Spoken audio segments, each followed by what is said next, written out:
warning that would pass into legend. Kriti is here! At dawn, dust smudged the southern horizon. Then the crypt appeared, 5,000 Kriti mercenaries advancing in unnerving silence. Kaya Guarionex rode at their fore on a pale Sulsian mare, cloak pinned with the seal of the Kaya Guarionex. Beside him walked Laixan Guard in a half-plate of ash-dark steel, helm under one arm, eyes fixed on Kotui's ragged banners with the cold concentration of an auditor balancing a book. The land around the Kaya was treacherous ground for battle.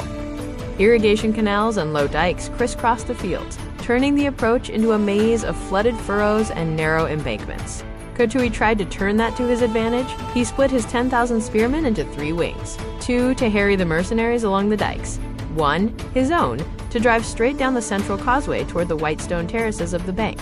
Break them before they can root themselves, he told his captains. The first clash came at the outer canals.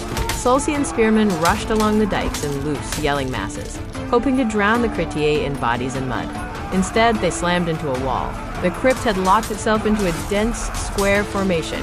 Overlapping shields at the front, longer spears bristling from behind like a thorn bush. At each corner, heavy pavice bearers dug in and planted standards marked with the Guarionex crest and the sigil of Kriti Island. Drums boomed from inside the formation, slow, deliberate beats that turned the whole block of warriors into something like a moving fortress. Sulsian spears jabbed. Kriti shields absorbed the blows with dull, wooden thuds. When the rebels overreached, iron-tipped spears punched back in disciplined volleys.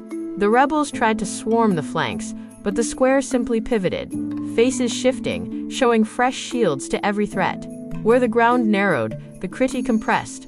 Where it broadened, they unfolded like a gate. On the central causeway, Kotui drove his chosen guard forward under a storm of arrows launched from hasty platforms the rebels had lashed together from Axiax timber.